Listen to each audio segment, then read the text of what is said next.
안녕하세요. 주권연구소 개관연구원 권호민입니다. 오늘 아침 햇살 주제는 자유의 방패 한미연합훈련 결과 분석입니다. 한미연합훈련 자유의 방패가 13일에서 23일 한국 전역에서 진행되었습니다. 한미당국은 일찍부터 대규모 고강도 훈련이 될 것이라고 홍보했습니다.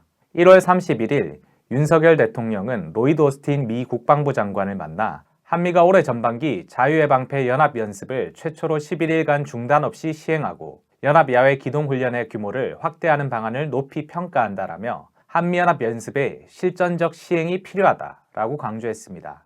또 한국 국민의 우려를 불식시킬 수 있는 실효적이고 강력한 한미 확장 억제 체계가 도출되도록 한미 간 협의를 진행해 줄 것을 요청하기도 했습니다. 이에 오스틴 장관은 한미 간 확장 억제 실행력을 더욱 강화해 한국인의 신뢰를 얻을 수 있도록 노력하겠다라며 안심시켰습니다. 한미는 20여 개의 야외 실기동 훈련을 포함 한반도 전면전을 상정한 국가 총력전 개념의 전국급 연합연습을 진행한다고 예고했습니다. 특히 4단급 연합 상륙 훈련인 쌍용훈련, 이른바 참수작전으로 불리는 연합특수작전훈련 티크나이프 등도 실시되었습니다. 훈련 성격도 방어 격퇴 단계를 빼고 반격 안정화 작전을 시행해 침략훈련, 점령훈련의 성격을 노골적으로 드러냈습니다. 한미 군당국은 3일부터 국방부에서 열린 공동 브리핑에서 북한의 도발에 대해 용납하지 않겠다라며 한미 동맹이 압도적인 능력으로 단호하게 대응할 것이라고 했습니다. 훈련이 진행 중이던 16일에도 윤 대통령은 국가안전보장회의에 참석해 북한의 어떠한 위협도 억제할 수 있는 확고한 한미연합 방위태세를 유지하면서 현재 진행 중인 자유의 방패 연합연습을 철저하게 수행하라라는 지시를 내리고 일본으로 떠났습니다. 김승겸 합참의장도 15일 훈련 중인 전시지휘소를 방문해 무모하고 무도한 도발의 철저한 대비와 단호하고 과감한 대응으로 반드시 대가를 치르게 한다는 결전태세를 유지해야 한다라고 강조했습니다.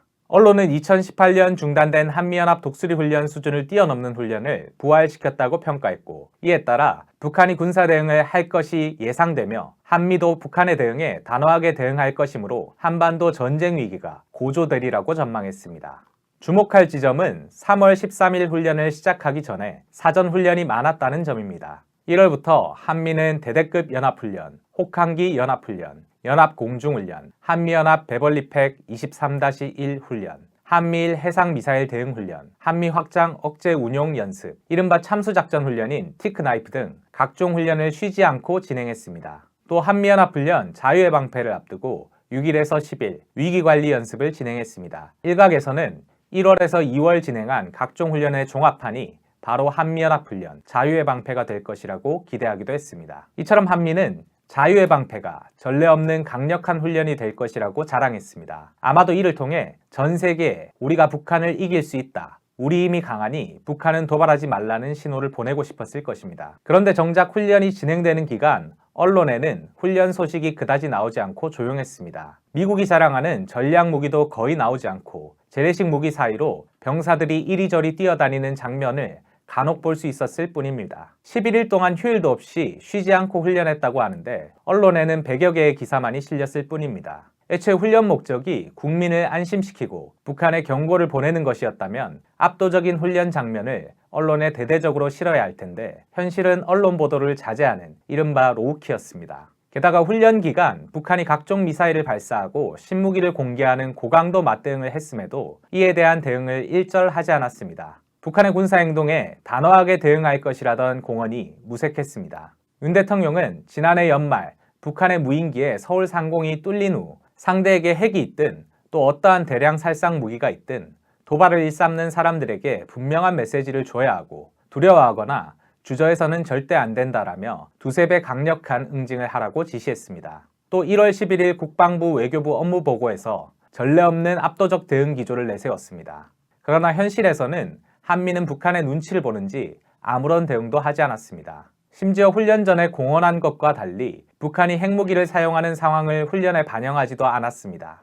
이에 한 안보 전문가는 아직 북한이 핵무기를 사용하는 상황을 상정한 한미연합 작전 계획이 완성되지 않았기 때문에 훈련 시나리오에 북한의 핵무기 사용을 반영할 수 없었을 것이라며 여기에 더해 미국 측이 북한의 핵무기 사용 상황 반영을 거부했을 가능성도 크다라고 분석했습니다. 한미가 보여주겠다던 단호한 대응, 압도적 대응은 정작 북한이 보여주었습니다. 한미연합훈련 자유의 방패 기간에 보여준 북한의 군사 대응은 크게 세 가지 특징으로 정리해 볼 수 있습니다. 첫째로 선제 타격을 했다는 것입니다. 한미연합훈련 시작 하루 전인 12일 새벽, 북한은 잠수함에서 전략순항 미사일 2발을 발사했습니다. 사거리 1500km에 핵탄두를 장착할 수 있는 이 미사일은 언제든 북한이 핵선제 타격을 할 수 있음을 보여주었습니다. 합참은 순항 미사일이 발사된 지 하루가 지난 13일 새벽에야 미사일을 포착했다고 밝혔으나 비행거리, 고도, 속도 등의 정보를 공개하지 못했습니다. 북한은 18일에서 19일 핵반격 가상 종합전술훈련을 진행했습니다. 이 일환으로 19일 오전 11시 5분께 단거리 탄도미사일 일명 북한판 이스칸데르 한 발을 동해로 발사해 800m 상공에서 폭발시켰습니다. 공교롭게도 약 25분 후 미 본토에서 날아온 B-1B 전략폭격기가 한국 측 F-35A 전투기와 미군 F-16 전투기의 호위를 받으며 한반도 작전구역에 들어섰습니다. 19일자 연합뉴스는 한반도에 접근하는 B-1B를 북한이 탐지하고 미사일을 쐈을 수 있다고 분석했습니다. 만약 이게 사실이라면 북한은 800m 상공에서 핵폭발을 일으켜 한미 공군편대를 전멸시킬 수 있음을 보여준 것으로 해석할 수 있습니다. 북한은 22일 오전 동해상으로 2종의 전략순항 미사일을 2발씩 총 4발의 미사일을 발사했습니다. 이날 한미연합 해상훈련을 위해 미 해군 중형 항모급 마킨 아일랜드 강습 상륙단이 부산항에 입항했고 니미츠 핵항모 전단이 한반도 인근에 접근했는데 이를 겨냥한 것으로 볼 수 있습니다. 이처럼 북한은 훈련 기간 내내 한미의 움직임에 맞춰 사전 차단하는 선제 타격 능력을 보여주었습니다. 원래 선제 타격은 윤 대통령이 대선 기간에 언급했다가 웬일인지 지금은 말도 못 꺼내게 하는 단어였습니다. 이걸 북한은 아무런 눈치도 보지 않고 자유롭게 구사하고 있습니다. 그런데 한미는 북한의 선제 타격을 파악하지 못하는 경우가 있었습니다. 실전이었다면 심각한 타격을 입었을 것입니다. 차두현 아산정책연구원 수석연구위원은 13일 자유아시아 방송 인터뷰에서 기존의 북한은 한미연합훈련이 끝난 이후 도발을 하는 경우가 많았지만 지난해 하반기 그 패턴이 깨졌다라고 평가했습니다.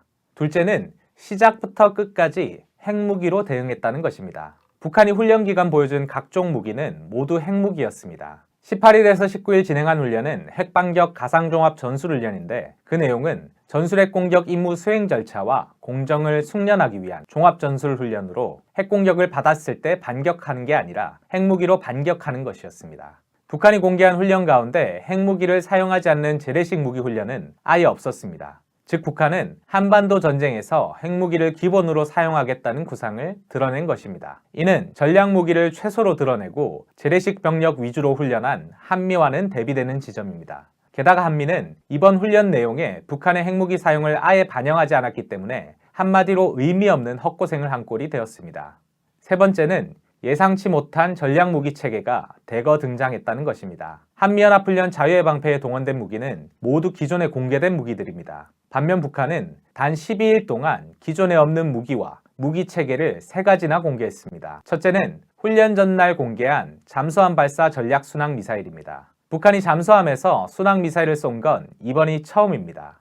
순항 미사일은 지상에서 발사해도 포착하기 어려운데 망망대해에 숨어있는 잠수함에서 발사하면 언제, 어디서, 어디로 발사하는지 전혀 파악할 수 없습니다. 박원권 이화여대 북한학과 교수는 13일 서울신문 인터뷰에서 이번 순항미사일 발사는 한미연합 연습에 대응한 전례 없는 강력한 대응이자 매우 강력한 압도적 대응이라고 평가했습니다. 둘째는 19일 북한판 이스칸데르 미사일을 지하 발사장에서 발사한 것입니다. 북한이 지하 발사장에서 핵미사일을 발사한 것은 처음입니다. 북한판 이스칸데르 자체가 바퀴 차량, 무한 궤도 차량, 열차, 저수지 수중 발사대 등 다양한 변칙적 발사대에서 발사할 수 있는데 이번에 지하 발사장이 추가된 셈입니다. 셋째는 21일 발사한 핵무인 수중 공격정 헤일입니다. 이번 기간에 가장 충격을 준 무기인데 북한이 이전에 발표한 전략무기 개발 목록에 없었기 때문에 한미 당국의 허를 찔렀다고 할 수 있습니다. 이 무기는 러시아가 개발한 포세이돈과 비견되며 스스로 목표물을 찾아가 핵폭발하면 거대한 해일을 일으켜 적의 함대와 군항을 파괴하는 무기입니다. 서방에서 지구 종말 무기라고 부르며 두려워하는 이 무기 체계는 발사했는지 파악도 어렵고 설사 파악해도 막을 방법이 없다고 합니다. 헤일이 포세이돈과 다른 점은 다양한 발사대를 이용할 수 있다는 점입니다. 포세이돈은 벨고로드 핵잠수함에 6발 장착하기로 되어 있습니다. 반면 헤일은 해안, 항구, 배에서 발사할 수 있습니다. 전문가들은 북한이 상선으로 헤일을 견인하다가 발사할 수도 있다며 경계했습니다. 종합해보면 북한은 자신이 공언한 것처럼 한미연합훈련 자유의 방패에 압도적 대응을 했습니다. 북한 외무성은 2월 17일 담화를 통해 미국과 남조선이 우리가 정당한 우려와 근거를 가지고 침략전쟁 준비로 간주하고 있는 저들의 훈련 구상을 이미 발표한 대로 실행에 옮긴다면 지금껏 보지 못했던 지속적이고 전례 없는 강력한 대응에 직면하게 될 것이라고 경고했습니다. 그리고 경고를 그대로 이행했습니다. 북한의 군사행동은 지난해 9월 8일 채택한 핵무력법에 따른 것이기도 합니다. 북한은 핵무력법에서 전쟁 혹은 전쟁에 준하는 정황이 임박했다고 판단되면 선제 공격을 하겠다고 명시했습니다. 그리고 이번에 선제 공격 훈련을 진행했습니다.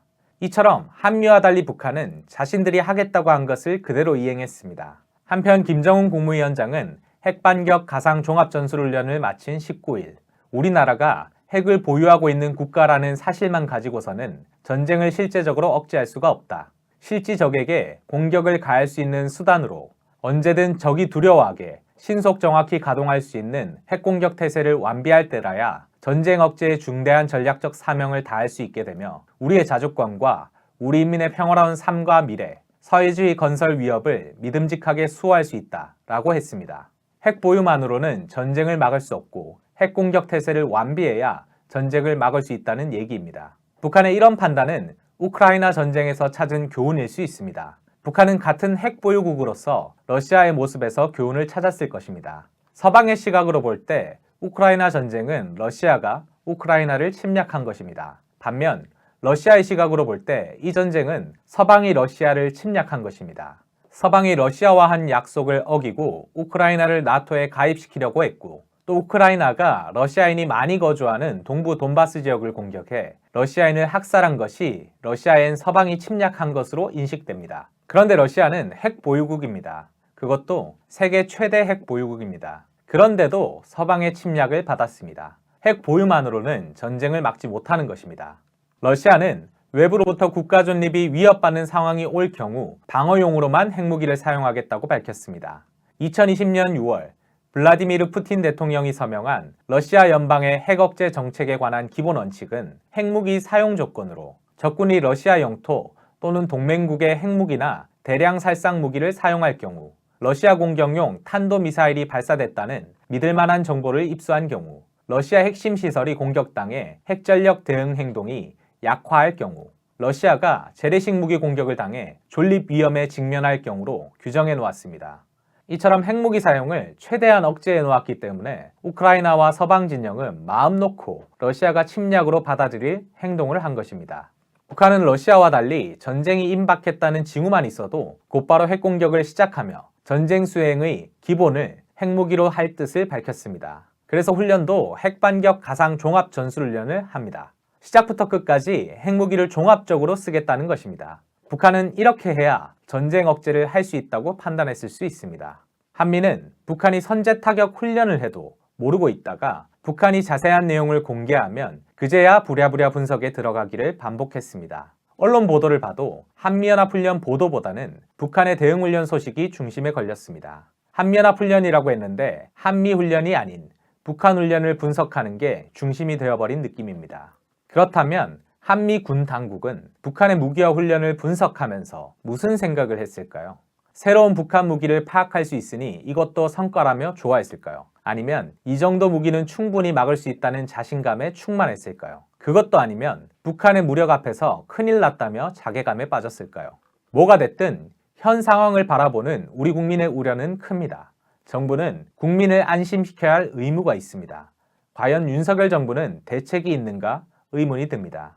윤석열 대통령은 정치인 출신이 아니며 검찰 생활만 해왔기 때문에 검찰을 제외하고는 지지 기반이 없습니다. 측근이라고 할 만한 세력도 없습니다. 윤핵관이니 친윤 세력이니 하는 것도 윤 대통령이 정치에 입문한 후 떡고물을 노리고 모여든 급조된 세력입니다. 윤 대통령은 검찰총장 시절부터 여론조사기관이 꾸준히 지지율 조사를 하며 띄워준 덕분에 여론의 힘으로 집권할 수 있었습니다. 따라서 윤 대통령은 지지율을 중요하게 여길 수밖에 없습니다. 한일 정상회담을 앞두고 지지율이 10%, 1%로 떨어져도 일본과 손을 잡겠다고 마치 지지율에 연연하지 않는 것처럼 배짱을 부렸지만 허세일 뿐입니다. 윤 대통령은 한일 관계로 지지율이 떨어지는 걸 예상하면서도 대책이 있기 때문에 밀어붙인 것입니다. 특이한 건 윤석열 정부가 강제동원 해법을 발표한 6일에 맞춰 고용노동부도 주 69시간 근무제를 발표했다는 점입니다. 둘 다 지지율을 크게 떨어뜨릴 게 뻔한 사안인데 이런 악재를 겹치게 만들었을 때는 의도가 있었을 것입니다. 아마도 윤석열 정부는 투사한다, 언젠간 해야 하고 그로 인해 지지율도 떨어질 것이라서 지지율을 올릴 수 있는 호재가 있을 때 맞춰 터뜨려 물타기를 하려고 했을 것입니다. 윤석열 정부에 있어 그 호재는 13일에 시작한 한미연합훈련, 자유의 방패입니다.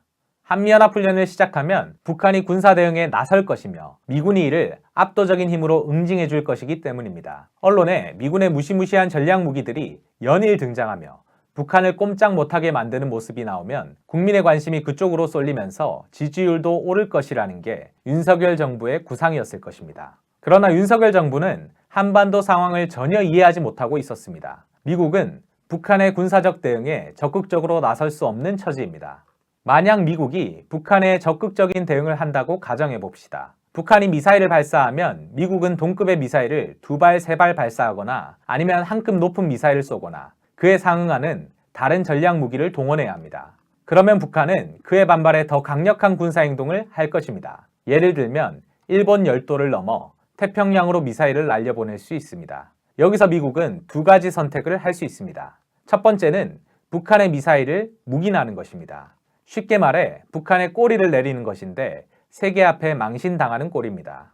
그리고 앞으로 한미연합훈련 같은 일이 있을 때마다 북한은 태평양에 미사일을 날릴 것이며 이게 마치 당연한 연례 행사처럼 될 것입니다. 아마 탄착 지점도 점점 미국 본토에 다가갈 것입니다. 두 번째는 북한의 미사일을 요격하는 것입니다. 북한 미사일이 단순 훈련인지 미국 본토까지 날아오는 실전 무기인지 구분할 수 없으므로 요격을 시도해야 할 수 있습니다. 그렇지 않으면 지난해 1월 11일 북한이 미사일을 발사하자 미국 서부 해안 공항들에 비행금지 명령을 내린 것처럼 미국 본토가 공포에 떨어야 합니다. 그런데 만약 미사일 요격에 실패하면 어떻게 될까요? 이를 공개하면 자국민에게 우리는 북한 미사일을 막을 능력이 없다라고 인정하는 꼴이 됩니다. 그렇다고 요격 사실을 숨기면 앞서 첫째 경우와 똑같이 되어 세계 앞에 망신을 당하게 됩니다.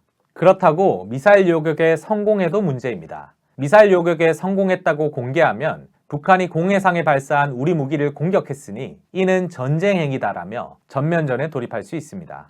3월 7일 김여정 노동당 중앙위 부부장은 담화를 통해서 미국의 관할권에 속하지 않는 공해와 공역에서 주변국들의 안전에 전혀 위해가 없이 진행되는 우리의 전략무기 시험에 요격과 같은 군사적 대응이 따르는 경우 이는 두말할 것 없이 조선민주주의 인민공화국에 대한 명백한 선전포고로 간주될 것이다. 또한 그러한 상황에서의 우리의 군사적 행동 규범이 설정되어 있다는 점을 상기시킨다 라고 경고했습니다. 여기서 말하는 우리의 군사적 행동 규범은 아마도 선제 핵공격을 의미할 것입니다. 또 다행히 전면전까지는 가지 않더라도 북한이 항의하면서 미사일을 미국 본토에 더 가까이 또 쏠 수 있습니다. 그러면 또 요격해야 합니다. 이걸 몇 번 반복하면 자연스레 미국 앞바다가 북한의 미사일 훈련장이 됩니다. 그리고 북한의 미사일 훈련이 있을 때마다 미국인들은 공포에 떨어야 할 것입니다. 이처럼 미국은 북한의 미사일을 요격하기엔 위험 부담이 너무 크고 그렇다고 묵인하거나 요격에 실패하면 바보가 되는 난감한 상황에 놓여 있습니다. 따라서 미국은 북한이 더 높은 수준의 군사행동을 하지 않도록 최대한 북한을 자극하지 않으려고 합니다. 이런 상황을 모르는 윤 대통령은 한미연합훈련 기간 북한이 여러 신무기를 공개하면서 군사행동을 하는데 왜 미국은 대응을 자제하나 답답했을 것입니다. 심지어 일부 북한 무기는 아예 파악도 못하고 있다가 북한이 발표해서야 부랴부랴 확인해보는 일까지 있었습니다. 지난 연말 북한의 무인기 사건과 비슷한 일이 재현되고 있다고 볼 수 있습니다. 한미연합훈련 시작 전날 북한이 잠수함 발사 전략 순항 미사일을 발사했는데 미국이 아무런 대응을 하지 않자 불안해진 윤 대통령은 14일 부랴부랴 69시간 근로제를 재검토하겠다고 지시했습니다. 지지율 하락을 막으려고 한 것입니다. 또 국힘당 태영호 의원이 13일 보도자료를 통해 전날 북한의 순항미사일 발사를 언급하며 최선의 방도는 우리도 한시적 핵무장을 하는 것이라고 주장했고, 같은 날 오세훈 서울시장도 로이터 통신과의 인터뷰에서 한국도 핵무기를 보유해야 할 때가 다가오고 있다라고 말한 것을 공개했는데, 이 역시 미국에 대한 불신과 불만을 드러낸 것으로 이해할 수 있습니다. 훈련 막바지에 이른 21일, 윤 대통령은 국무회의 모두 발언에서 마치 출구가 없는 미로 속에 갇힌 기분이라고 했습니다. 물론 한일관계 해법에 관한 이야기이지만 어쩌면 미국만 믿고 악재를 터뜨렸다가 지지율이 떨어져 답답한 심정을 털어놓은 것일 수도 있습니다. 아무튼 윤석열 정부가 강제동원 해법을 발표한 3월 6일부터 지금까지 윤 대통령의 지지율은 계속 떨어지고 있습니다. 3월 1에서 4주차 지지율은 리얼미터 기준 43%에서 36%로 무려 7%나 모두 추락했습니다. 한미연합훈련의 목적 가운데는 북한의 경제 타격을 주는 것도 있습니다. 북한의 코앞에서 대규모 훈련을 하면서 북한의 맞대응을 유도해 경제 건설을 멈추게 만들자는 것입니다. 과거 일부 한미연합훈련 기간에 북한이 준전시 상태에 돌입해 경제 건설에 큰 어려움을 겪은 것은 사실입니다. 대규모 훈련이 그대로 전쟁으로 이어질 수 있으므로 북한으로서는 맞대응하지 않을 수 없습니다. 아예 한미 당국은 이를 노리고 작전계획 5030을 작성하기도 했습니다. 여기에는 미군 정찰기를 북한 영공에 근접 비행시켜 북한의 전투기의 출격을 유도해 연료를 소진시키는 방법, 기습적으로 장기간 군수훈련을 실시해 북한이 어쩔 수 없이 대비하도록 만들어 식량 등 전시 비축 자원을 소진시키는 방법 등이 있습니다. 올해 들어 북한의 최악의 식량난이 발생했다고 줄기차게 홍보해온 윤석열 정부는 이번 한미연합훈련을 통해 북한 경제에 타격을 주려고 시도했을 것입니다. 그러나 이런 구상은 통하지 않은 것으로 보입니다. 일단 한미연합훈련 직전에 열린 노동당 중앙군사위원회 제8기, 제5차 확대회의를 봅시다. 회의 의제는 두 가지였는데 첫째가 경제건설 문제였습니다. 특히 농촌 문제 해결이 최중대사라며 이를 포함한 사회주의 대건설을 가속화하기 위해 군대가 무엇을 할 것인지 논의했습니다. 회의에서는 이를 위한 군 조직기구 구성, 병력 이용 방안 등을 결정했다고 합니다. 김정은 국무위원장은 회의에서 온갖 도전과 난관을 완강히 극복하며 전면적 국가 부흥에 거대한 위협을 추진해 나가는 오늘의 창조대전은 당의 웅대한 실천 강령 관철을 위한 투쟁에서 언제나 선봉적 역할을 해온 우리 인민군대가 더욱 전진적이고 더욱 격동적인 투쟁으로 온 사회를 선도해 나갈 것을 요구하고 있다라고 강조했습니다. 둘째 의제가 한미연합훈련 대응에 관한 내용이었습니다. 이 부분은 간략히 보도되었습니다. 회의를 보도한 노동신문 기사를 보면 전체 11개 문장 가운데 한미연합훈련 관련 문장은 1개에 불과하며 참가자 등 회의 개요를 제외한 나머지 문장은 모두 경제건설에 관한 내용이었습니다. 즉 한미연합훈련 직전에 열린 중앙군사위원회 회의의 주요 안건이 한미연합훈련과 무관한 경제건설이었던 셈입니다. 매우 이례적인 모습입니다. 중앙군사위 회의를 통해 북한의 의도를 세 가지로 추정해 볼 수 있습니다. 첫째는 한미연합훈련에 다 준비되어 있으며 두렵지 않다는 것입니다. 회의 보도에서 해당 문장을 보면 나라의 전쟁 억제력을 보다 효과적으로 행사하며 위력적으로 공세적으로 활용하기 위한 중대한 실천적 조치를 토의 결정했다고 했습니다. 즉 한미연합훈련에 어떤 전략 무기가 동원되든 북한은 전쟁 억지력을 효과적으로 행사하면 그만이라는 뜻입니다. 다양한 핵무기가 준비되어 있고 아직 공개하지 않은 신무기들도 있기에 그것만으로도 충분하다고 여긴 것으로 보입니다. 둘째는 한미연합훈련에 북한의 경제건설을 방해하려는 목적도 있으므로 거기에 말려들지 않겠다는 것입니다. 한미연합훈련 기간에 북한은 준전시 상태나 전시동원 체제를 선포하지 않았지만 청년의 입대, 복대 탄원은 끊이지 않았습니다. 북한 언론 보도에 따르면 19일 기준 탄원한 수가 140만에 달한다고 합니다. 그런데 탄원한 140만 명이 실제로 군대에 간 것은 아니고 여전히 학교나 건설 현장 등 자기 자리를 지키고 있는 것으로 보입니다. 북한이 청년 돌격 때에 건설을 맡긴 평양 서포구역 건설장에서 골재 운반 작업을 맡은 1중대 2소대장 리국혁은 건설장의 모든 청년들은 인민군대 입대, 복대를 열렬히 탄원했습니다. 우리 백두산 영웅청년 돌격대가 원수들의 두세 개 군단쯤 단숨에 죽탕 치자고 모두가 주먹을 틀어쥐고 결의했다 라고 했습니다. 즉 지금 북한의 입대 복대 탄원은 당장 경제건설을 중단하고 군대에 가겠다는 것이 아니라 경제건설을 계속하면서 실제 전쟁이 터지면 참전하겠다는 의미인 것입니다. 셋째는 이미 군사 분야에서 한미를 이겼다고 판단하고 경제 분야에서도 한미를 이기겠다는 것입니다. 북한은 전부터 경제 분야에서도 사회주의가 자본주의를 이겨야 한다고 주장해 왔습니다. 김정은 국무위원장이 말한 전면적 국가 부흥의 거창한 위협의 의미도 이런 측면에서 생각해 볼 수 있습니다. 특히 한미를 비롯해 서방 경제가 심각한 위기에 빠진 조건에서 북한 경제가 빠르게 발전하는 모습이 공개된다면 미국의 전쟁 위협과 경제 제재 속에서도 잘 살 수 있다는 생각이 퍼지면서 세계에 큰 파장을 일으킬 수 있습니다. 한미연합훈련 기간 북한 언론은 노동자들이 한미연합훈련에 자극받아 더 열심히 일을 한다는 보도를 연일 쏟아냈으며 이는 훈련이 끝난 후에도 이어졌습니다. 3월 25일자 노동신문은 기사에서 새거리 건설에서 새로운 기적과 혁신을 일으켜 원수들에게 조선노동당 품속에서 자라난 새세대 청년들의 용솟음치는 힘과 주먹맛을 톡톡히 보여주겠다. 우리가 틀어잡은 차감기로 지구를 막구멍 내서라도 놈들의 아성으로 뚫고 들어가 전쟁과 불행의 화근을 이 땅에서 영영 드러내고야 말겠다. 우리들이 심고 가꾸는 한 알 한 알의 나달이 그대로 원수 경멸의 총알이 되고 미사일이 된다는 것을 명심하고 올해 농사에서 기어이 통장운을 부르겠다 등 청년들이 반미 감정으로 경제 건설에서 더 열심히 나서고 있는 모습을 소개했습니다. 같은 날 다른 기사에서는 중요 무기 시험과 전략적 목적의 발사 훈련 진행 소식이 우리의 이 직성을 한순간에 다 풀어주었다.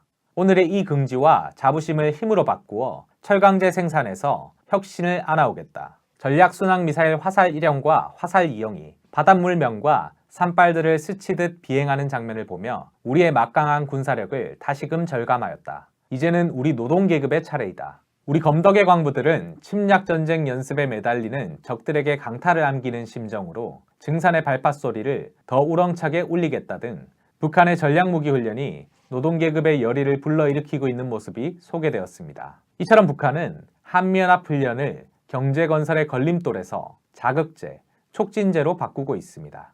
오늘 아침 햇살은 여기까지입니다. 시청해주셔서 감사합니다.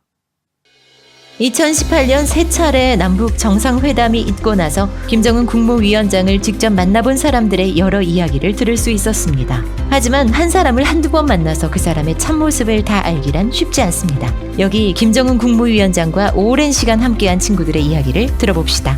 그것도 무려 외국인 친구입니다. 김정은 국무위원장의 스위스 유학 시절 단짝이었던 주앙 미카엘로, 김정은 국무위원장의 생일에 축하 노래를 불렀던 코트의 악동 데니스 로드먼, 김정은 국무위원장이 어린 시절부터 함께 지낸 요리사 후지모토 겐지, 이들이 전하는 김정은 국무위원장의 숨겨진 면모 그리고 우정을 만나보세요. 김정은 국무위원장과 친구들, 주요 서점에서 만나볼 수 있습니다. 도서출판 615